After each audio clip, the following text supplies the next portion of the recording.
हम इंग्लिश बोलते टाइम क्यों फ्रीज हो जाते हैं, क्यों हमारा माइंड एकदम ब्लैंक हो जाता है और हम डरने लगते हैं? क्या इस मोमेंट को हम एक बार साथ में जी कर देखें कि होता क्या है, और उसके बाद अनलॉक करेंगे 100 कुछ बहुत ही इंटरेस्टिंग इंग्लिश सेंटेंसेस जो आपको भाषा के और करीब लेकर जाएंगे, लैंग्वेज की अंडरस्टैंडिंग को आपकी इम्प्रूव करेंगे। तो खैर हुआ कुछ ये कि समैंथा का था ऑफिस का पहला दिन। समैंथा लंच करने के बाद अपने कैबिन की तरफ जा रही थी, और जब रास्ते में वो जा रही थी तो सोच रही थी कि कैबिन में एंटर करने से पहले मैं अपने कोलीग से पूछूंगी कि मेरे पीछे से कोई आया था क्या कैबिन में किसी काम के लिए। अब 4 सेकंड बचे हैं, समैंथा को इंग्लिश बोलनी है और उनके पास 4 सेकंड हैं ट्रांसलेट करने के लिए। तो उन्होंने दिमाग लगाया कि कोई आया था, पास्ट टाइम, डिड एनीबडी कम, ठीक है। मेरे पीछे से की इंग्लिश फ्रॉम माय, पीछे की इंग्लिश बिहाइंड होती है ना, right. So did anybody come from my behind. ये फटाफट से सेंटेंस समैंथा ने अपने दिमाग में एकदम से ऐसे रजिस्टर किया। माइंड ने कहा गलत लग रहा है, अपने रिस्क पर बोलना, मुझे तो इस सेंटेंस में कुछ ना कुछ लोचा लग रहा है, ये एक्सेप्टेबल नहीं है। अब समैंथा को डर भी लग रहा है पर उसको बोलना भी है क्योंकि उसका पहला दिन है और उसको एक इंप्रेशन जमाना है सबके ऊपर कि उसकी इंग्लिश बहुत अच्छी है और वो बेचारी पढ़ भी रही है। समैंथा गई और एकदम से टाइम आया और समैंथा ने बोला, कुछ नहीं बोली, फिर डर गई इंग्लिश लैंग्वेज से, चुपचाप अपने कैबिन में गई और सोचने लगी यार मैं क्यों नहीं बोल पाती हूँ इंग्लिश। बहुत फ्रस्ट्रेटेड थी। उसने फ़ोन मिलाया मुझे, ओशन इंग्लिश एकेडमी। हाँ जी बोल रहे हैं।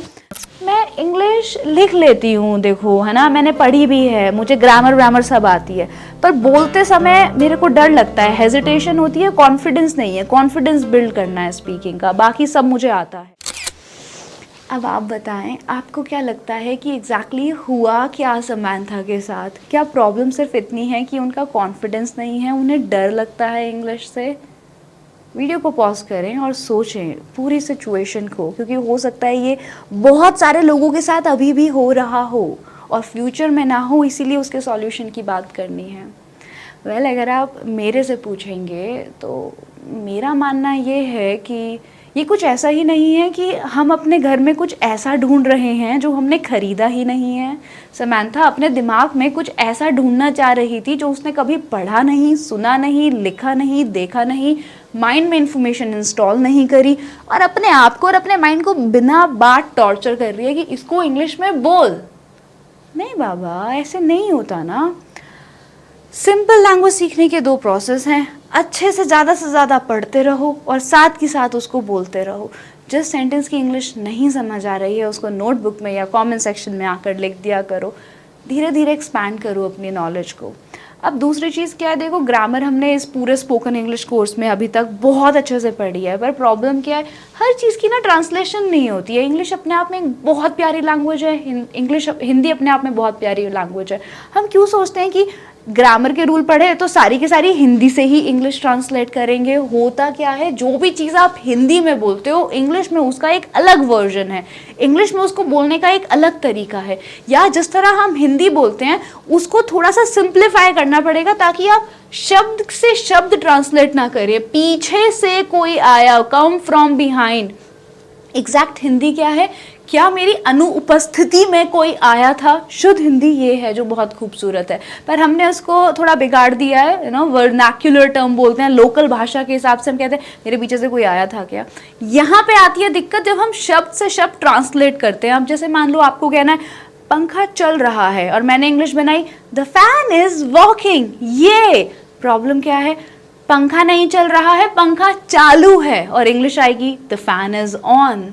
तो आप जब भी इंग्लिश बोलने लगें या बनाने लगें, अपने हिंदी सेंटेंस को थोड़ा सा फिर से रीफ्रेम करके ये सोचें कि यार मैं बोलना क्या चाहता हूँ। हो सकता है हमेशा एग्जैक्ट सेंटेंस ना मिले, इधर उधर घुमा फिरा के कुछ बोलकर सेंटेंस को सही करने की कोशिश करें। यही हम कवर करेंगे अपने आज के स्पोकन इंग्लिश कोर्स के 44th डे में। मेरा नाम है विद्युषी, ये वीडियो आपको प्रेजेंट करी है ओशन इंग्लिश एकेडमी ने, और आज सबसे पहले कॉन्सेप्ट समझा है, ट्रांसलेशन नहीं करनी है, ये समझना है कि इंग्लिश एक अलग भाषा है और हिंदी एक अलग भाषा है। तो इसकी इंग्लिश क्या होगी आप गेस करना चाहेंगे? वेल, इसकी इंग्लिश है डिड एनीबडी कम,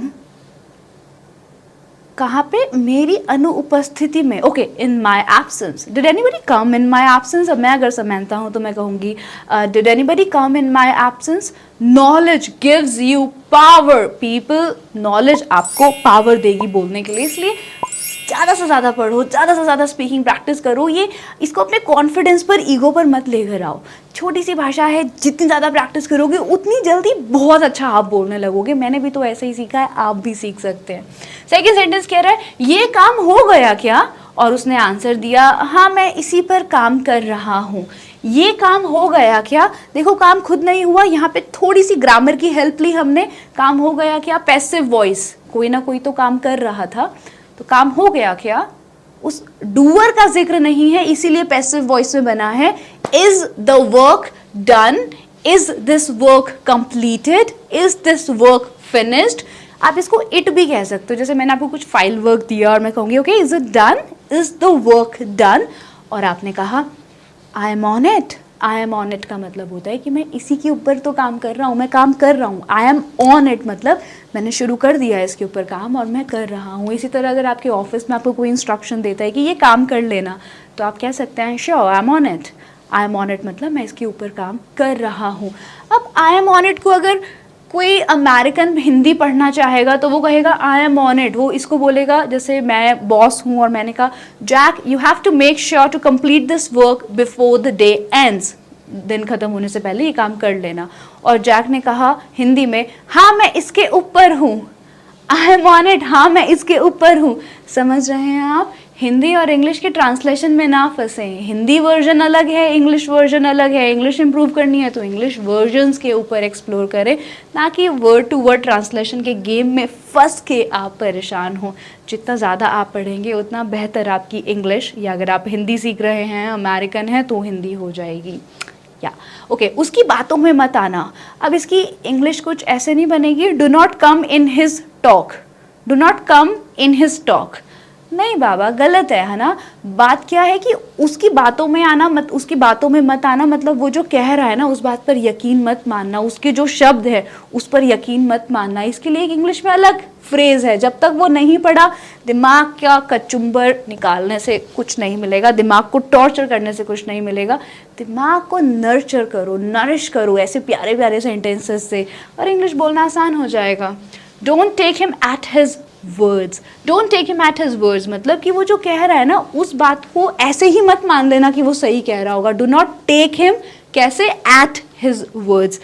ट्रांसलेशन के चक्कर में नहीं पढ़ना, एक्सप्रेशंस हैं, फ्रेजेस हैं, ऐसे के ऐसे ही याद करो। धीरे धीरे आपका माइंड का जो मसल मेमोरी है वो बिल्ड होने लगेगा, ये पैटर्न्स आपके दिमाग में सेव होने लगेंगे और आप देखेंगे कि सब कुछ नेचुरली ही बाहर आ रहा है।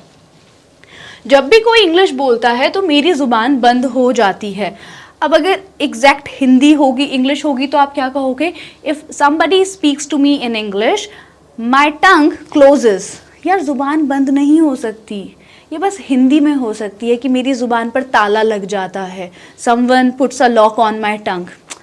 यहाँ पे दिक्कत है जब हम एग्जैक्ट ट्रांसलेशन करने लगते हैं। बस थोड़ी सी और मेहनत करनी है और इंग्लिश के एक्सप्रेशन सीखने हैं, और इसके लिए एक बहुत सुंदर एक्सप्रेशन है, to become tongue tied. Tongue tied मतलब ऐसे जुबान घूम के ऐसे ताला लग गया है ना, हिंदी में ताला, इंग्लिश में tongue tied. So whenever someone speaks in English with me, whenever मतलब जब भी someone speaks in English with me क्या होता है, आई गेट टंग टाइड।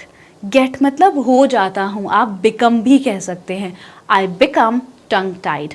अब एक बार साथ में बोलकर देखें, वेन एवर समवन स्पीक्स कैसे इन इंग्लिश विद मी, क्या होता है आपके साथ, आई बिकम टंग टाइड।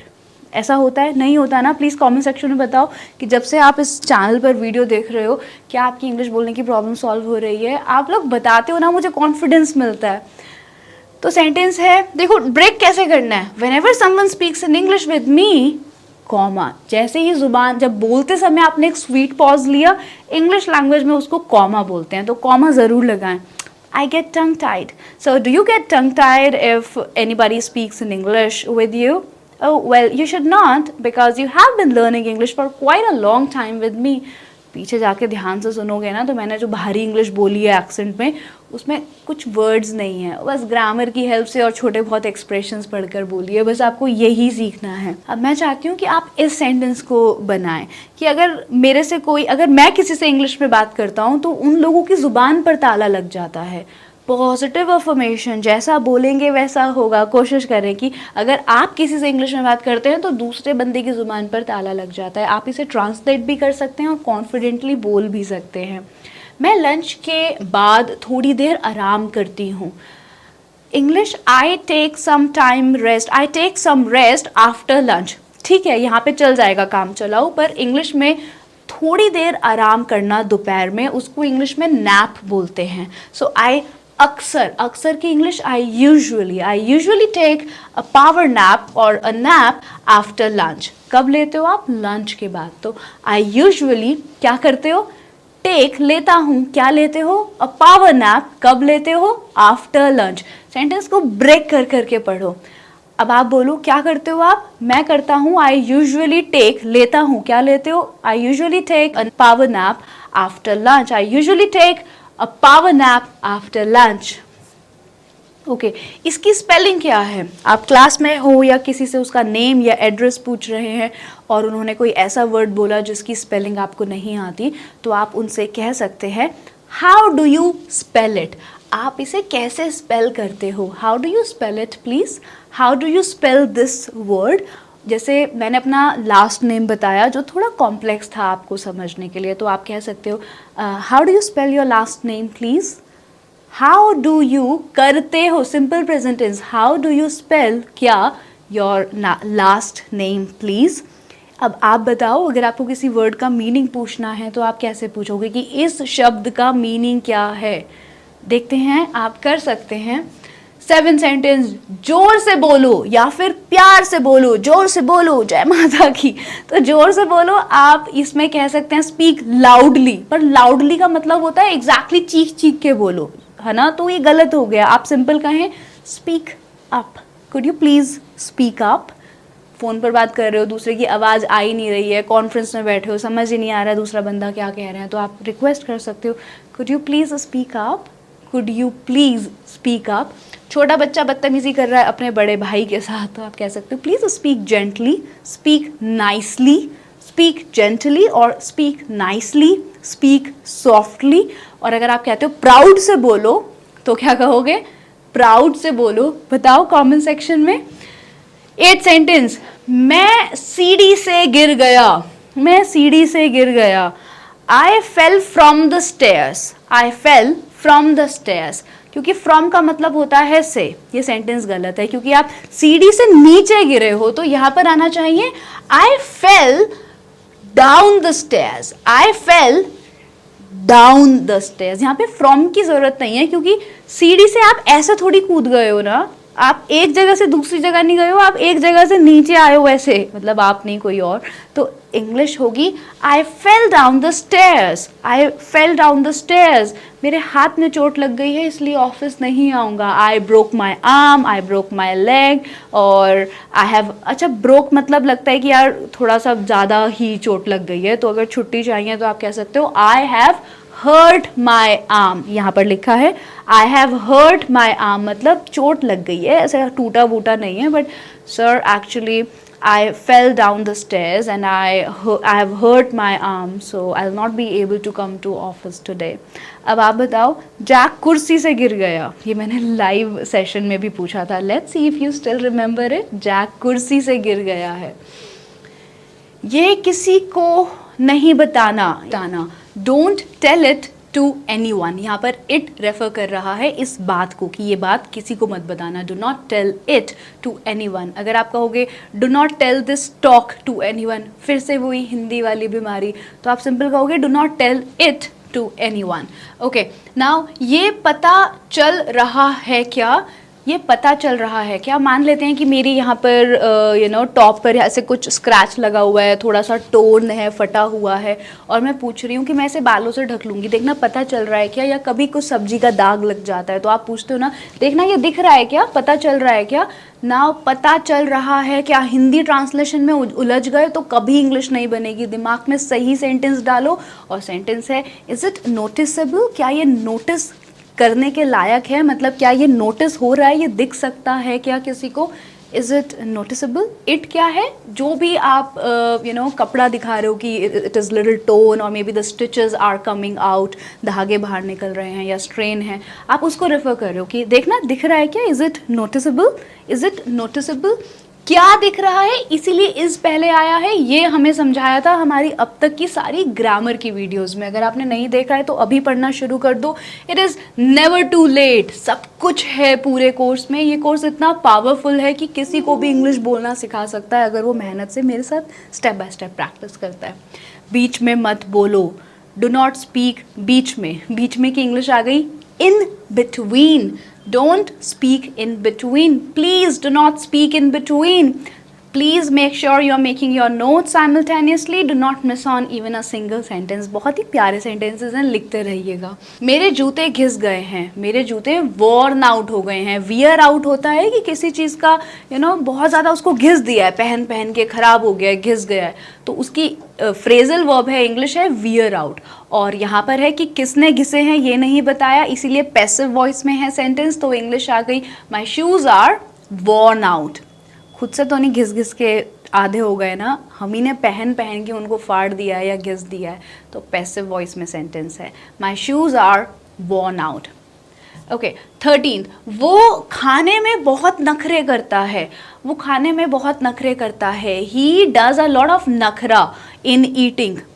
फिर से फंस गए, हिंदी में सोचा तो इंग्लिश में आप कहोगे he is a picky eater. Picky eater मतलब बहुत ही चूजी है, ये खाऊंगा, ये नहीं खाऊंगा, ऐसे खाऊंगा, इस टाइम खाऊंगा। He is a picky eater means he is very choosy कि यार ये खाऊंगा, ये नहीं खाऊंगा, तो he is a picky eater. He is a picky eater. 14 sentence, उसको कपड़ों में बहुत नखरे हैं। She has a lot of नखरा इन कपड़े। क्या होगा खुद सोचो, पिकी से ही बनेगा।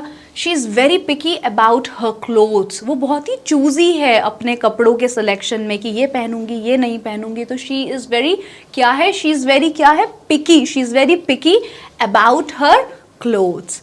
15 सेंटेंस, मुझे ऐसा नहीं है कि मुझे ऐसा चाहिए वैसा चाहिए। आप कभी भी बोलते हो ना कभी कभी, अरे मैं ना ऐसी नहीं हूँ, मतलब कि मैं बहुत ज़्यादा सेलेक्टिव नहीं हूँ। इंग्लिश में इसके लिए एक नया वर्ड है कि मैं बहुत ज़्यादा सेलेक्टिव नहीं हूँ, या फिर आप इसको पिकी वर्ड से भी ट्रांसलेट कर सकते हैं कि I am not that picky, I am not that picky, I am not that selective कि ये ही चाहिए, मुझे सब कुछ चलेगा। आप कहोगे यहाँ सोना है, मैं यहाँ सो जाऊँगी, कहोगे ये पहनना है, ठीक है, आई एम नॉट दैट पिकी। एक ही वर्ड से हमने 3 तरह के सेंटेंसेस बनाए और ये हमारे माइंड में सेव हो गए। अब जब सिचुएशन आएगी तो भागेगी इंग्लिश, मुंह से खुद निकल कर बाहर आ जाएगी, आपको सोचना भी नहीं पड़ेगा। कॉन्फिडेंस तो आपके अंदर कूट कूट कर भरा हुआ है, बस थोड़ी सी नॉलेज और लानी है। उसने पीछे से अटैक करा। किसने? मे बी एक डॉग था और उसने एकदम पीछे से आकर अटैक कर दिया, तो यहाँ पर आएगा बिहाइंड। ही अटैक्ड, कहाँ से? पीछे से। ही अटैक्ड फ्रॉम बिहाइंड। 16th, ध्यान से, this is simple, be careful. Sir बचाकर या हाथ बचाकर, इसके लिए आपने बहुत जगह साइन बोर्ड्स पर भी लिखा हुआ देखा होगा। सेंटेंस होता है वॉच आउट योर हेड या वॉच आउट योर स्टेप्स, मतलब कदम ध्यान से रखना क्योंकि शायद सड़क खराब है या गड्ढा है, तो watch out your steps, watch out your head मतलब संभाल कर। वॉच आउट ऐसे भी आप बोलते हो, वॉच आउट। वॉच आउट मतलब अरे संभल कर, जैसे कुछ आग जल रही है और आप वहीं पर ऐसे डांस कर रहे हो तो होंगे watch out man, what you are doing, why you are playing around the fire, क्यों आग के आसपास ऐसे खेल रहे हो, सो वॉच आउट। अब जब आपने सही ग्रामर सीख ली है, ऐसे ऐसे इंग्लिश भी सीखने लगे हो, एक्सप्रेशंस, अब तीसरी चीज़ आती है स्पीकिंग वॉइस बिल्ड करने की, कि बोलने का कॉन्फिडेंस कैसे आएगा जब आप बार बार बोलोगे वॉच आउट योर हेड। जैसे सीढ़ियों के नीचे जाना है और ऐसे झुक कर जाना है तो उस पर लिखा होता है वॉच आउट योर हेड। 19, मेरे पास आपसे झक मारने का बिल्कुल टाइम नहीं, I have no time to मारू झक विद यू। हिंदी वाली इंग्लिश। अब इंग्लिश में क्या कहोगे? I have no time to argue with you. झक मारना मतलब आर्ग्यूमेंट करना, I have no time to argue with you. 20th, मेरे पूरे हाथ को मच्छरों ने खा लिया है, मतलब मेरे पूरे हाथ पर मच्छरों के बाइट करने के निशान आ गए हैं। तो I have got mosquito bites, कहाँ पर? पूरे हाथ पर, all over my arm. All over मतलब पूरा, ऑल ओवर कहाँ पर? All over my arm. So I have got mosquito bites all over my arms. अब अगर आप कहते मच्छरों ने खा लिया है, mosquitoes have bitten me all over, ठीक है चल जाएगा, नो प्रॉब्लम। पर एग्जैक्टली आप कह सकते हो कि आई have got mosquito bites all over my arms. 21, 21st भी कह सकते हैं, तुम्हें डॉक्टर को दिखाना चाहिए। You should show a doctor भी ठीक है, ज़्यादा बेहतर होगा आप वर्ड यूज करें कंसल्ट। यू मस्ट, मस्ट मतलब बिल्कुल जाओ डॉक्टर को दिखाओ। You must consult a doctor. 22वां सेंटेंस, मुझे नहीं लगता तुम उसे जानते हो। मुझे नहीं लगता तुम उसे जानते हो। I don't think you know him. बिल्कुल सही है, 100% चलेगा, पर थोड़ा सा लेवल अप करना है तो आप आई थिंक की जगह आई सपोज यूज कर सकते हो। I don't suppose, I suppose is equal to I think. तो मुझे नहीं लगता, I don't suppose you know him. I don't suppose, मुझे नहीं लगता यू नो हिम। 23rd, क्या आपको पता होगा कि जैक कहाँ होगा इस टाइम? अब देखो डू यू नो तो हम बचपन से ही बोल रहे हैं, जब हमें कुछ नहीं आता था तब हमें डू यू नो बोलना आता था, पर डू यू नो को एक नए तरीके से आप बोल सकते हो और वो है would you happen to know. क्या आपको पता होगा, मतलब आप डू यू नो है मतलब थोड़ा स्ट्रेट फॉरवर्ड, तुम्हें पता है क्या, पर यहाँ पर थोड़ा हम्बल है। Would you happen to know कि क्या आपको पता होगा, ऐसा होगा कि आपको पता हो। Would you happen to know where is Jack. So please एक बार बोलें और रिपीट करें, जब तक ये नेचुरली ज़ुबान से एकदम स्लिप होने चाहिए सेंटेंसेस, तब तक प्रैक्टिस करनी है। Would you happen to know if यहाँ पे कोई आसपास लाइब्रेरी हो। Would you happen to know if here is any library nearby. Would you happen to know where is Samantha right now. Would you happen to know sir कितने बजे free हो जाएंगे। करें, ट्रांसलेट करने की कोशिश करें। उसका दिमाग बदलता रहता है।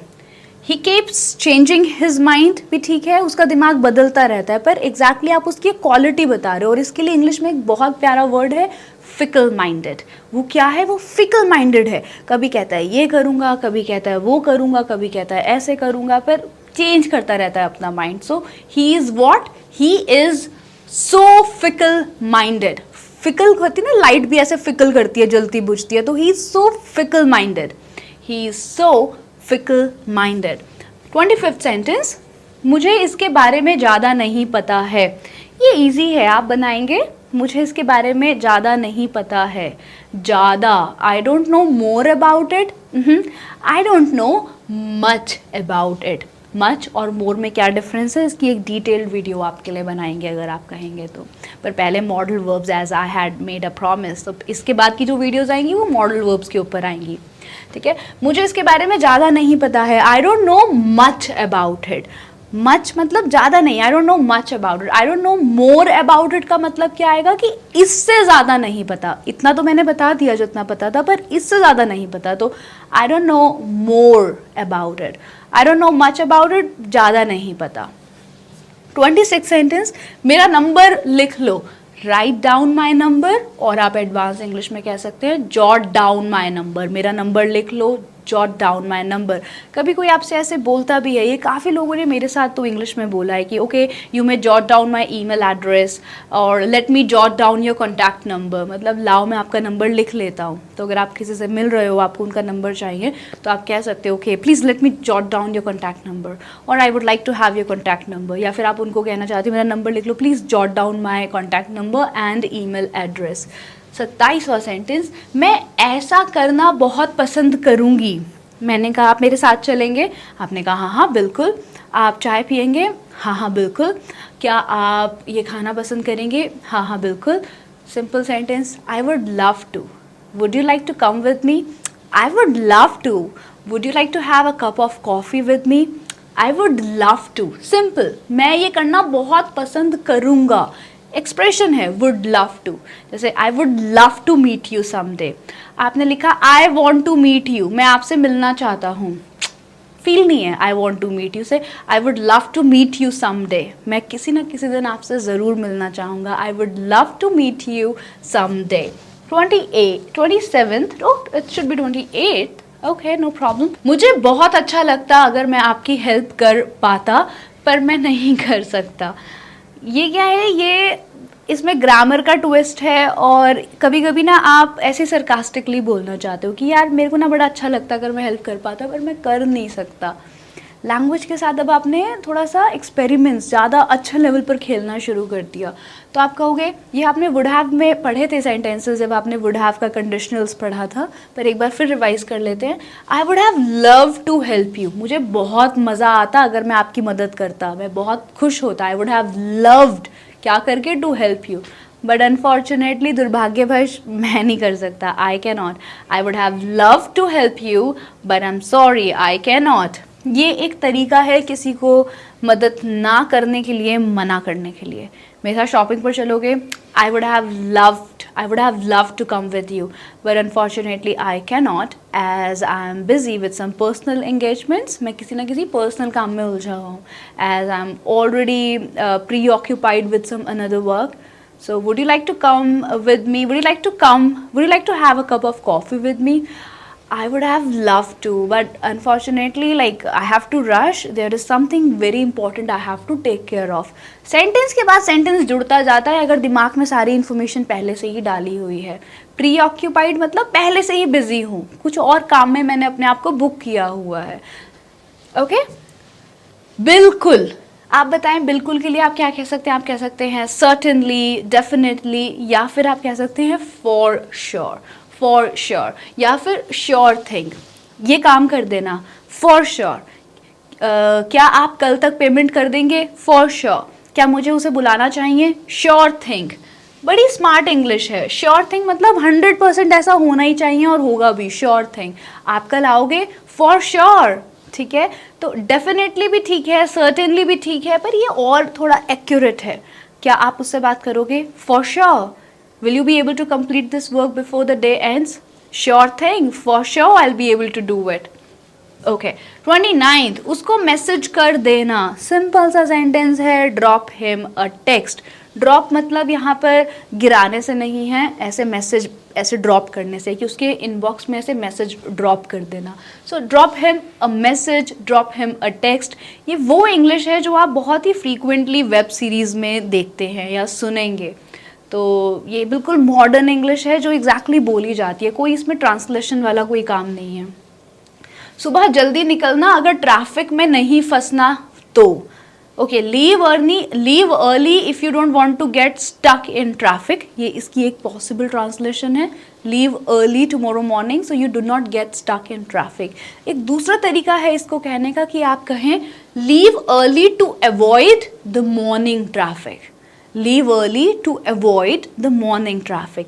अब आप देखो, एक ही बात को कहने के 10 तरीके हो सकते हैं। जब आपको एक ट्रांसलेशन समझ ना आए तो सेंटेंस को घुमा फिरा कर देखो कि क्या मैं किसी और तरह से कह सकता हूँ। तो आपको जो अच्छा लगता है आप उसको वैसे कहें। आप कह सकते हैं leave early to avoid morning traffic, या आप कहें please make sure to leave early so you do not get stuck in traffic. ये सेंटेंस थोड़ा सा लंबा है, पर अगर लग रहा है ये आसान है तो ये बोलें, लग रहा है ये छोटा है ये बोले।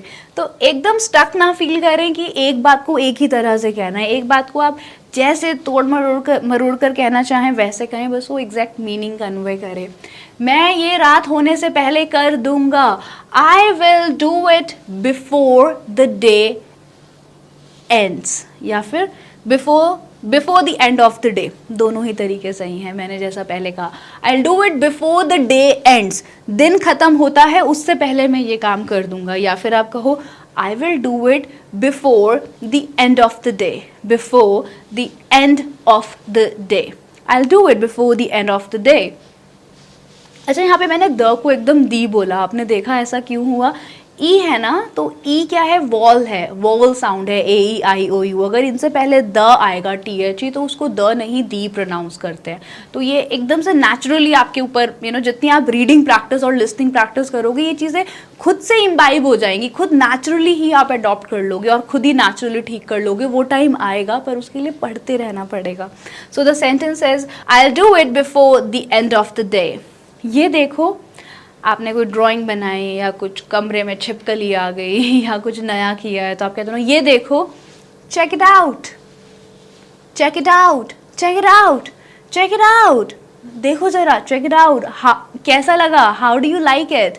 तो तो किसी को बुलाकर कुछ दिखाना है, कम चेक इट आउट। कोई बहुत ही, आप घूमने गए हो, बहुत सुंदर कोई चीज़ देख ली, तो जैक कम चेक इट आउट, देखो जरा इसको, ये कैसा है। मतलब किसी की अटेंशन लेने के लिए आप इसको यूज़ करते हैं। 33, बिल्कुल सही बात है। आप कई बार कहते हैं ना मैडम बिल्कुल सही बात है आप जो कह रहे हो, इसको कहेंगे क्वाइट ट्रू। क्वाइट मतलब बहुत सही, बिल्कुल सही कह रहे हो आप, क्वाइट ट्रू। 34, अच्छा 1000 रुपये कर लो डिस्काउंट करते टाइम, जब आपकी चलती नहीं है ना, तो आप फिर बाद में कहते हो अच्छा ऐसा करो ना, आप 1500 रहने तो प्लीज़ 1000 कर लो, है ना, 1200 मांग रहा है, अच्छा 1000 कर लो। तो इसको कैसे कहोगे, 1000 कर लो। करना is like make, you know, please make it 1000 rupees, please make it 1000 रुपये की ज़रूरत नहीं है, आप सिंपल स्पोकन इंग्लिश में कहें। तो मैंने कहा okay ma'am this will cost you around 1200 rupees. अब आपने छोटा सा मुंह बनाकर कहा okay could you please make it 1000, could you please make it 1000। Could आ गया, इसका मतलब प्यार से, पोलाइटली आप रिक्वेस्ट कर रहे हो, could you please make it 1000। ठीक है, बहुत सिंपल सिंपल छोटे छोटे सेंटेंसेस हैं जो आपकी लैंग्वेज अंडरस्टैंडिंग को इम्प्रूव करेंगे। ये मेरे बजट से बहुत बाहर जा रहा है, ये मेरे बजट से बहुत बाहर है। आपने कुछ किसी चीज़ का प्राइस पूछा, उसने आपकी उम्मीद से 10 गुना प्राइस बता दिया, तो आप कह सकते हैं this is way out of my budget. यहाँ पर वे का मतलब रास्ता नहीं है, वे यहाँ पर इंटेंसिफायर की तरह यूज़ हुआ है जो बता रहा है कि बहुत ज़्यादा, ये मेरे बजट से बहुत बाहर है। This is way out of my budget. आप ये भी कह सकते हो this is out of my budget, बिल्कुल सही है, this is out of my budget. पर कहीं लिखा मिल जाता है या कोई बोलता है और आपको अपना माइंडसेट चेंज करना है कि जो जैसा दिखता है वो वैसा होता नहीं है, वो एक्सप्रेशन हो सकता है। So she is way too beautiful, वो बहुत ही सुंदर है, आज बहुत ही गर्मी है, it is way too hot today, it is way too expensive. Pattern है, वे टू मतलब बहुत ज़्यादा, और यहाँ पर क्या, it is this is way out of my budget, ये मेरे बजट से बहुत ज़्यादा बाहर है। 36वां सेंटेंस, मैं मीटिंग में फंसा हुआ हूँ, I am stuck in a meeting, I am stuck in a meeting कह सकते हो, वरना एक फ्रेज है टाइड अप, कि मैं मीटिंग में बंधा हुआ हूँ, मैं निकल नहीं सकता, उस मीटिंग ने मुझे रोका हुआ है। अब आप कहोगे मैं मीटिंग में बंधा हुआ हूँ, जैसे फ़ोन आया, मैंने कहा कब आओगे आप घर, आपने कहा अरे मैं मीटिंग में फंसा हुआ हूँ, बंधा हुआ हूँ, मतलब मैं निकल नहीं सकता हूँ यहाँ से बाहर। सारी बातों को इंग्लिश में सिर्फ एक एक्सप्रेशन से आप कन्वे कर सकते हैं, आई am tied up. Tied up मतलब भाई कोई स्कोप नहीं है बाहर आने का, आई am tied up, I am tied up with a meeting. मैं फ़ोन कॉल में बिल्कुल फंसा हुआ हूँ, क्लाइंट फ़ोन नहीं काट रहा है कि जब तक काम पूरा नहीं होगा फ़ोन नहीं काटूंगा। English, I am tied up with I am tied up with a call, I am tied up with some important work, मैं किसी बहुत ही इंपॉर्टेंट काम से बंधा हुआ हूँ, उसको छोड़कर नहीं आ सकता। तो जब आप इंग्लिश के एक्सप्रेशंस याद करें ना, तो अपने इमोशंस को समझिए, अच्छा किस तरह के सिचुएशन में मुझे ये एक्सप्रेशन यूज़ करना है। इसको बाहर फेंको, sentence throw it out, throw it out. मैं बिल्कुल मानता हूँ, कॉमन मिस्टेक क्या है, आप बोल देते हो आई एम कम्प्लीटली अग्री। मैं मानता हूँ, सिंपल प्रेजेंट टेंस, आई है सब्जेक्ट, वर्ब है अग्री। मैं मानता हूँ, आई अग्री, पूरी तरह से मानता हूँ, आई कम्प्लीटली अग्री। ठीक है, तो कभी भी आई एम अग्री ना कहें, ये ग्रामेटिकली गलत है। I completely agree with you, I completely agree with you. आप ऐसे भी कह सकते हैं आई कैन नॉट अग्री इनफ, मतलब मैं इतना अग्री हो गया कि इसके ऊपर अग्री होने का स्कोप ही नहीं बचा है, तो आप कहेंगे I can not agree enough, मतलब I agree with you, simple. मैं आपको वहाँ से पिक कर लेता अगर आपने पहले बता दिया होता, I would have picked you from there. यहाँ पर देखो वुड हैव पिक करा नहीं है, पास्ट टाइम में इमेजिनरी सिचुएशन की बात हो रही है कि मैं पिक कर लेता, पर करा नहीं है। So I would have picked you from there अगर तुमने मुझे पहले अर्ली नोटिस दिया होता। देखो कितना प्यारा है, if you had told me before, ये सिंपल इंग्लिश है, बेसिक ग्रामर की हेल्प से बन गई। I would have picked you from there if you had told me before. यहाँ पर हमने सीखा क्या है, I would have picked you if you had given early notice, अगर तुमने मुझे अर्ली नोटिस दिया होता। इफ़ यू हैड गिवन क्या, अर्ली नोटिस, पहले ही मेरे को कॉल करके बता दिया होता। तो सेंटेंस है I would have picked you up from there अगर तुमने मुझे अर्ली नोटिस दिया होता, if you had given early notice. वो 1-2 हफ्ते में जवाब देंगे। वापस जवाब देना, revert. They will revert in a couple, in a week or so. In a week or सो मतलब या तो 1 हफ्ते में या उसके थोड़ा आगे पीछे। मैं एक आधे घंटे में लौट आऊंगा। आई will be back in an hour और सो। इन एन आवर और सो का मतलब है कि थोड़ा 10 मिनट ऊपर या 10 मिनट नीचे चलेगा। तो she will call me, she will call you in an hour और सो। 1 घंटे या उससे ऊपर नीचे हो सकता है। रिवर्ट मतलब जवाब देना। आप रिवर्ट के साथ कभी भी अगेन वर्ड नहीं यूज करेंगे क्योंकि इसमें ऑलरेडी अगेन है। So they will revert in a week or so. उसको गलत इंफॉर्मेशन मत दो। Do not mislead him. किसी को मिसलीड करना मतलब उसको गुमराह करना, उसको जान के कुछ ऐसी गलत इंफॉर्मेशन देना जिससे वो आपकी बात मान जाए। So please do not mislead them. Do not hide the truth from them. Do not mislead them. Tell them the truth. उनको सच्चाई बताओ, उनको mislead मत करो। क्या तुम्हें कुछ और कहना है? कुछ और की इंग्लिश होती है anything else. Anything else. कुछ और। Is there, क्या यहाँ पे कुछ और भी ऐसा है जो तुम कहना चाहते हो? Is there anything else you want to say? क्या आपको कुछ और खाना है? Is there anything else you want to eat? या फिर anything else you would like to eat? यहाँ पर okay. Is there anything else you want to say? In sentence को लिखकर तब तक प्रैक्टिस करें जब तक आप कंफर्टेबल ना हो जाए। तुम मेरे लैपटॉप के साथ क्या कर रहे हो? What are you doing with my laptop? या फिर आप थोड़ा गुस्से में हैं तो यूज कर सकते हैं what the heck। तो इंग्लिश आ गई। What the heck are you doing to my laptop? देखो with my laptop मतलब मेरे लैपटॉप यहाँ पर है और मैं उसके साथ में, हम दोनों साथ में कुछ कर रहे हैं। पर लैपटॉप तो बेचारा कुछ नहीं कर सकता है, तो मैं उसके साथ कुछ कर रही हूँ। उसकी कीज़ बहुत हार्शली प्रेस कर रही हूँ या उसको ऐसे ही टर्न ऑन टर्न ऑफ कर रही हूँ। तो आप कहोगे what the heck are you doing to my laptop? What the heck are you doing to my laptop? 44th sentence, इस पर काम चल रहा है। It is in the pipeline. It is in the pipeline का मतलब कि ये चीज़ अभी प्रोसेस में है, इसके ऊपर काम चल रहा है। ठीक है, it is in the pipeline. जैसे आपने कहा कि आप कह रहे थे कि बहुत सारी ब्रांचेस खोलोगे। मैंने कहा हाँ 6 ब्रांचेस खोल ली हैं, बाकी the project is still in the pipeline. मतलब it is being worked upon, you know, the whole team is working on the project and sooner or later we will be coming up with more branches of Ocean English Academy. तुम गलत हो। You are wrong ना कहकर आप कह सकते हो you are mistaken. मतलब तुम गलत समझ रहे हो, तुम्हारी अंडरस्टैंडिंग गलत है। तुम गलत नहीं हो, तुम्हारी अंडरस्टैंडिंग गलत है। You are mistaken. तुम गलत, मिस्टेक मतलब गलत समझ रहे हो, गलत ले रहे हो। You are mistaken. तो तरीका है बोलने का। यू आर रॉन्ग रूड लगता है, यू आर मिस्टेकन बोले, यू आर मिस्टेकन। ये बहुत ही बेवकूफ़ाना क्वेश्चन है। होता है ना, कभी कभी हम गुस्से में बोलते हैं ये बहुत ही बेवकूफ़ाना क्वेश्चन है। इसकी इंग्लिश होगी this is one of the stupidest question you could ask.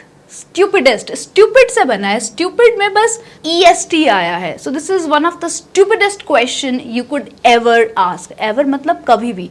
ये इतना बेवकूफ़ाना क्वेश्चन है कि कोई शायद कभी मुझसे पूछ पाता। This is one of the stupidest question you could ever ask. अच्छा सेंटेंस है, लिख लें। जल्दीबाजी में डिसीजन मत लो। Do not make hasty decision. मतलब जल्दीबाजी में कुछ भी मत करो। Think over it, contemplate over it. इसके बारे में सोचो, बैठो, यू नो, गहराई से सोचो कि क्या इसके कॉन्सिक्वेंसेस होंगे, गलत हुआ सही हुआ तो। Don't make hasty decisions. इसी के जैसा एक और वर्ड है, बिना सोचे समझे कुछ मत करना। अब इसमें क्या है, कुछ मत करना, बिना सोचे समझे के लिए एक नया वर्ड क्या है, रैशली। रैशली मतलब ऐसे ही बस ताड़ फाड़ फटाफट से कुछ कर दिया। इंग्लिश है do not act rashly. Don't act rashly. Rashly मतलब बस जल्दी जल्दी में कुछ काम कर दिया, तो डोंट एक्ट रैशली। इसी के साथ एक और सेंटेंस देखते हैं। उसने जल्दीबाजी में क्या करा, गलत इंसान से शादी कर ली। आप कोशिश करें इसकी इंग्लिश। उसने जल्दीबाजी में गलत इंसान से शादी कर ली। इंग्लिश आएगी she rashly married the wrong person. She rashly married the wrong person. Rashly मतलब बिना सोचे समझे। She rashly did what, married the wrong person. 50th sentence, मेरे पास कैश नहीं है। मेरे पास कैश नहीं है। I don't have cash, Hindi वाली इंग्लिश, सही इंग्लिश होनी चाहिए। I don't have any cash on me, I don't have any cash on me, I don't have any cash on me. 51st sentence, मैं उसकी कंप्लेन से थक चुका हूँ, मैं उसकी कंप्लेन से परेशान आ चुका हूँ। आई एम फेड अप हो चुका हूँ। I am fed up of what? I am fed up of his complaints. I am fed up of his complaints. I am fed up of his complaints. Fed up की जगह आप sick and tired भी कह सकते हैं। I am sick and tired of his complaints. मतलब वो हर घड़ी ना ऐसे ही बस complaints ले लेके आता रहता है और मैं उससे परेशान हो चुका हूँ। उसको जमीन से उठाओ। कोई कागज है, कोई पेन है, कोई बच्चा है, कोई चीज़ है जो ज़मीन पर गिर गई है। यहाँ पर मैं आपको सिखाना क्या चाहती थी? ऑफ वर्ड का use. Pick it up off the floor. Off मतलब सेपरेशन, एक चीज़ से दूसरी चीज़ ऐसे अलग हो रही है। जैसे पेड़ से जब एप्पल गिरता है तो it fell off the tree. Fell off मतलब गिर गया, it fell off, the Apple fell off the tree. Fell off मतलब एक जगह से दूसरी जगह सेपरेशन होने के लिए हम OFF ऑफ का यूज़ करते हैं। तो आप कह रहे हो pick it up off the floor. Floor से सेपरेशन कर दो उस चीज़ का। So pick up your notebook off the floor, pick up your notebook off the floor. कहीं और जाने की कोई ज़रूरत नहीं है, कहीं और जाने की, कहीं, you don't have to go anywhere else. इसके लिए और प्यारा सेंटेंस देखते हैं। You don't have to go elsewhere. Elsewhere अपने आप में पूरा, अपने आप में संपूर्ण शब्द है, होलसम शब्द है जो कह रहा है कहीं और जाने की कोई ज़रूरत नहीं है। No need to go elsewhere. चलो कहीं और चलते हैं। एल्सवेयर से ही बनेगा let's go elsewhere, let's go elsewhere. 55, सब कुछ का से ना कैसे कनेक्टेड है। का से टाइपो है, टाइपो मतलब जल्दी जल्दी में टाइप करते हुए गलत लिख दिया है। सब कुछ कैसे ना कैसे कनेक्टेड है। आप बताओ, सब कुछ कैसे ना कैसे कनेक्टेड है। Everything is somehow connected. Somehow मतलब किसी ना किसी तरह, मैं ये किसी ना किसी तरह कर लूंगा। I will do it somehow. Everything is somehow connected. मेरा आपसे मिलना, आपका वीडियोस देखना, इंग्लिश सीखना, सब चीज़ें कहीं ना कहीं आपस में कनेक्टेड है। ठीक है। 56, मैं कैसे ना कैसे पैसे अरेंज कर लूँगा। I will arrange money somehow. क्या कर लोगे आप? पैसे अरेंज कैसे ना कैसे। तो आई विल क्या? अरेंज मनी कैसे ना कैसे somehow.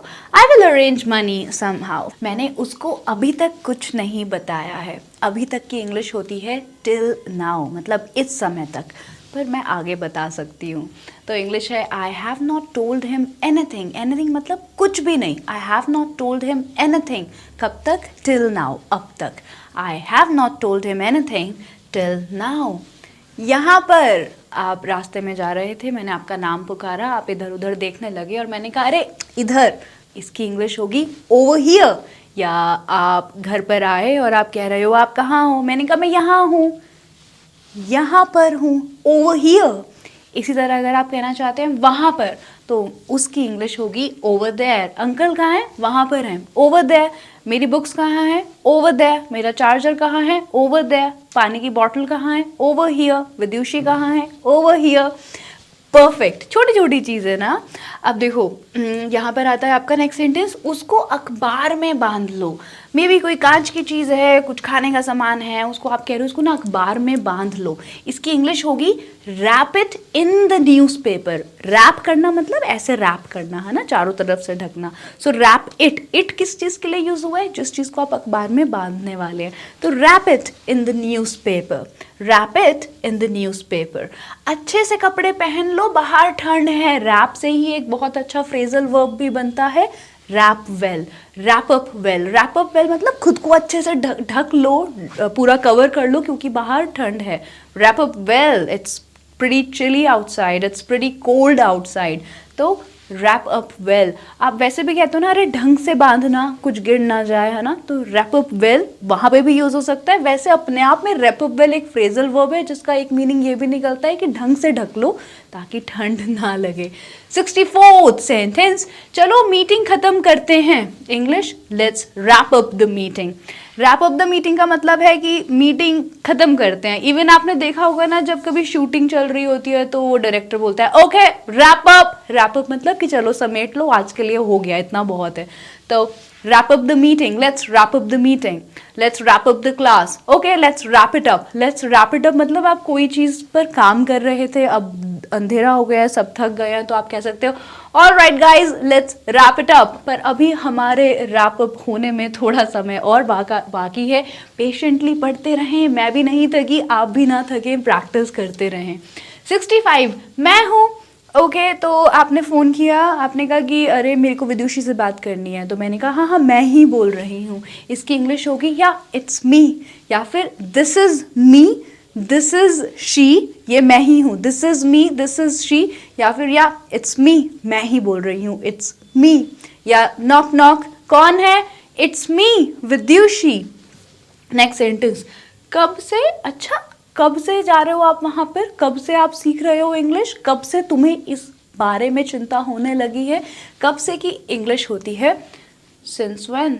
since when have you been learning English, since when have you been practicing guitar, since when have you been trying this, since when have you been looking for a job। Grammar पढ़ी है ना, तो आज का session आपको मज़ा आ गया होगा अटेंड करने में, क्योंकि एकदम से वोकैबुलरी से इतनी ज़्यादा नॉलेज आपकी बूस्ट हो गई होगी।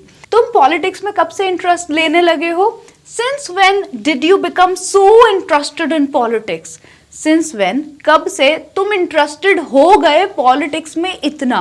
since when did you become so interested in politics।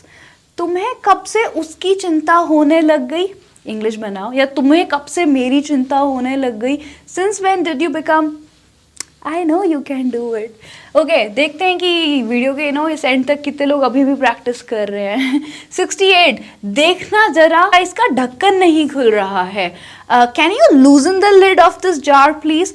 Hindi में तो हम यही कहते हैं ना कि देखना जरा ढक्कन नहीं खुल रहा है, पर इंग्लिश में हम कहना क्या चाहते हैं, हम ये थोड़ी कहते हैं कि देखो ढक्कन नहीं खुल रहा है, हम कहते हैं अरे भाई इसे ढीला कर दो। उसकी इंग्लिश होगी can you loosen the lid please, can you please loosen the lid off this jar. Jar जिसमें कंटेनर होता है ना, वो कांच का, उसको जार बोलते हैं। तो can you please loosen the lid off this jar. अरे रिलैक्स हो जाओ थोड़ा, loosen up a bit. Loosen up a bit मतलब थोड़ा रिलैक्स हो जाओ, इतना ऐसे टेंशन में मत घूमो, रिलैक्स हो जाओ, लूजन अप अ बिट। ये पूरा का पूरा आप मैसेज में भी यूज़ कर सकते हो, लूजन अप अ बिट। प्लीज़ खाना शुरू कीजिए। तो आपके घर में गेस्ट आते हैं और आप उनको कहते हैं अरे प्लीज़ स्नैक्स लेना शुरू कीजिए, या लंच है प्लीज़ प्लीज़ लंच खाना शुरू कीजिए। तो इसको इंग्लिश में बोलते हैं please help yourself to lunch. मतलब सुनने में थोड़ा अजीब लग सकता है कि अपनी मदद कीजिए, पर ये बहुत हम्बल और बहुत ही प्यारा सेंटेंस है। आप इसे फ्रीली यूज़ कर सकते हैं बिना डरे। बस कहें please help yourself to snacks, please help yourself to dinner, मतलब खाना शुरू कीजिए। नेक्स्ट सेंटेंस, अपनी स्लीपर्स बाहर उतार दो। उतारने की इंग्लिश होती है टेक ऑफ, एक फ्रेजल वर्ब है। और सेंटेंस हो गया प्लीज़ टेक ऑफ क्या, अपनी चप्पले, योर स्लीपर्स कहाँ उतारनी है, बाहर। Please take off your slippers outside. कोई आपके घर में अपनी मैली कुचैली मिट्टी वाली चप्पल अगर लेकर आए तो आप कह सकते हैं please take off your slippers outside. एक बार फिर से, please take off your slippers outside. फिर ऐसा कभी मत कहना या करना, सॉरी, फिर कभी ऐसा मत करना, don't ever do that again. Okay, don't ever, ever मतलब कभी भी, don't ever do that again मतलब फिर से कभी भी ऐसा मत करना, इस बार तो मैं माफ कर रही हूँ। Okay, I accept your apologies but don't ever do that again, don't ever do that again. गाना बना के याद करो, don't ever do that again, don't ever do that again. Next sentence, मेरा मूड मत खराब करो, do not spoil my mood, don't spoil my mood. अब आप बताओ, तुमने ज़रूर उसका मूड खराब करा होगा, करें कोशिश। नेक्स्ट सेंटेंस, सच में बहुत बहुत शुक्रिया। छोटे छोटे सेंटेंस को देखो कितना खूबसूरत कर सकते हो आप सिर्फ एक शब्द ऐड करके। सचमुच की इंग्लिश होती है इंडीड। तो आपने कहा thank you very much Indeed. आप जब भी थैंक्स बोलते हो ना, उसके बाद ये वर्ड ऐड कर दो, thank you very much Indeed. किसी ने आपको वो कुछ हेल्प करा है, कोई काम कर दिया है आपका, thank you very much Indeed. छोटी छोटी चीज़ों से आप देख रहे हो कि कितना ब्यूटिफाई हो रहे हैं आपके कॉन्वर्जेशनल स्किल्स, आपकी इंग्लिश की खूबसूरती कितनी प्यारी हो रही है। नेक्स्ट सेंटेंस, इस जगह में कुछ तो बात है, ये मैंने लाइव सेशन में भी सेंटेंस डिस्कस किया था और इसकी इंग्लिश है देयर इज रियली समथिंग। आपने कहा था इन दिस प्लेस, प्रॉब्लम क्या थी, जगह के अंदर कोई बात नहीं है, जगह के बारे में कि ये जगह में कुछ खास है, तो about this place there is really something about this place, there is really something about this place. Next sentence, आपको कॉल करने का सही टाइम क्या होगा। अगर आप जॉब करते हैं और आपकी जॉब में आपको बहुत सारी कॉल्स करनी होती हैं, कोल्ड कॉल्स करनी होती हैं, तो अगर कस्टमर कहता है कि भाई मैं अभी फ्री नहीं हूँ, मुझे बाद में कॉल करना, तो आप उनसे पूछ सकते हैं all right sir, what would be an ideal time to call you, what would be an ideal time to call you back. मतलब फिर से कब कॉल करूं, बेशर्मों की तरह पूछना पड़ता है। ओके, ये पार्ट है जॉब का, क्योंकि कई बार लोग बिजी होते हैं, तो आपको हो सकता है उन्हें दोबारा कॉल करना पड़े और वो कहने बाद में कॉल करना, तो आप कहोगे all right sir no problem, what would be an ideal time to call you back. और कई बार आप ना मैसेज पर पूछना चाहते हो कि क्या सही समय होगा आपसे बात करने का, तब भी आप कह सकते हैं sir what would be an ideal time to call you, to reach you, what would be an ideal time to call you. बहुत ही खूबसूरत सेंटेंस है, बहुत ही प्यारा है, सिर्फ उन्हीं लोगों को मिलेगा जो मेरे साथ अभी तक मेहनत से आगे सेंटेंस बाय सेंटेंस प्रैक्टिस करते जा रहे हैं। मैंने ये वाले सेंटेंस ना लास्ट में रखे थे कि ये सिर्फ उन्हें मिलेंगे जो लास्ट तक आएंगे सीखते सीखते। ओके, नई एनर्जी के साथ नया सेंटेंस, वो मेरे हिसाब का नहीं था। मतलब कई बार ना कोई चीज़, मैंने कहा आपने वो बैग खरीदा जो आप उस दिन मॉल में देख रहे थे, हमने कहा यार नहीं वो ना मतलब मेरे हिसाब का नहीं था, मेरे को ऐसा बैग नहीं चाहिए था, कुछ और चाहिए था। इंग्लिश आ गई, it wasn't up to my taste. Taste मतलब मज़ा नहीं आ रहा था आपको, आपने वो घर खरीदा, या see that place was good but it wasn't up to my taste. आप किसी लड़के या लड़की के लिए भी ऐसे कह सकते हैं कि वो लड़की बहुत ही अच्छी थी पर मेरे हिसाब से नहीं थी, so she wasn't up to my liking. Taste ना लगाकर आप यहाँ पर लाइकिंग वर्ड यूज़ कर सकते हैं, she wasn't up to my liking, और she that purse wasn't up to my taste. Words को थोड़ा घुमाना फिराना पड़ता है, क्योंकि अगर आप कहोगे that girl was not up to my taste, ठीक लग रहा है, बहुत बुरा नहीं है, पर हो सकता है दूसरा बंदा इसमें ऑफेंस पिक कर ले कि यार टेस्ट क्यों बोल रहा है। Play safe. So that bag, yeah, it wasn't up to my taste. Movie wasn't up to my taste. Girl or boy, he wasn't up to my liking. He wasn't up to my expectations. He wasn't up to my taste. समझ गए हो ना, थोड़ा घुमा फिरा कर बोलना हिसाब से। तुम मुझसे झक क्यों मार रहे हो, ये तो हमने पढ़ा था, आई थिंक नहीं पढ़ा। Okay, why are you messing up with me, why are you arguing up with me, why are you arguing with me, और why are you messing up with me, मतलब क्यों पंगा ले रहे हो मेरे से, क्यों झक मार रहे हो, क्यों बिना बात मेरा टाइम वेस्ट कर रहे हो, why are you messing up with me। 79th, मुझे कुछ अच्छा नहीं लग रहा। कई बार हमारा मूड खराब होता है और हम कहते हैं यार कुछ भी अच्छा नहीं लग रहा है, यार सब बेकार लग रहा है, मोह माया है। तो जब ऐसा मूड खराब होता है तो आप कह सकते हो I am feeling off today. Off मतलब मूड खराब है, I am feeling off today, I am not feeling good today, I am not feeling good, I am just feeling off today, मतलब I am not in my usual self, मैं जैसा होता हूँ ना मैं आज वैसा नहीं हूँ, I am feeling off today. 80th sentence, सीधे बैठो, सिट अप स्ट्रेट, बच्चों को बोलने के लिए सीधे बैठो, sit up straight, sit up straight. आप अगर एक टीचर हैं तो भी क्लास में रोज बोल सकते हैं children sit up straight. Okay, next, अब मुझे घबराहट होनी शुरू हो रही है। कई बार रिजल्ट आने वाला होता है, समय पास आ रहा होता है, तो आप कहते हो यार अब ना थोड़ी टेंशन होनी शुरू हो रही है, अब थोड़ी घबराहट होनी शुरू हो रही है कि क्या होगा। इंग्लिश देखो, I am starting to get anxious now or I am starting to get worried now, दोनों ही सेंटेंस सही है। एंशियस मतलब भी घबराहट हो रही है, जैसे आई वॉज गेटिंग एंशियस, मेरे को घबराहट हो रही थी, पर आपने कहा हो नहीं रही थी, होनी शुरू हो रही है, बारिश होनी शुरू हो रही है, it is starting to rain. इसी तरह I am starting to get what, I am starting to get anxious, मेरे को घबराहट होनी शुरू हो रही है। वो बहुत अच्छी है, इतना अच्छा कोई नहीं होता, शी इज एक्सेप्शनली गुड। आप कहते हो ना यार she is brilliant, she is amazing, she is nice, she is great, she is क्या, इतनी बढ़िया कि एक्सेप्शनल है, इतना अच्छा कोई होता ही नहीं है। तो she is what, she is exceptionally good, she is exceptionally good, he is exceptionally handsome. वो क्या है, मतलब इतना हैंडसम कोई नहीं होता, he is exceptionally handsome, she is exceptionally beautiful, she is exceptionally good. Slip of tongue. Okay, next sentence, मुझे इसके बारे में नहीं पता था, I was not aware of that. जैसे मैंने कहा आपके सामने ऐसा कुछ होता रहा, आपने किसी को बताया नहीं, आपने कहा नहीं मुझे खुद नहीं पता था। Simple English, actually even I wasn't aware of that. जो हो रहा था उसके बारे में मुझे भी कोई खबर नहीं थी, even I wasn't aware of that. Discount चल रहे थे, बताया नहीं, even I wasn't aware of that. Next sentence, कुछ और काम करना है मुझे। ओके, ऑफिस से छुट्टी होने वाली है और आपने कहा चलो जाते जाते एक बार बॉस से पूछ लेता हूँ कि सर कुछ और काम करना है क्या मेरे को। तो इंग्लिश होगी, sir is there anything else you want me to do.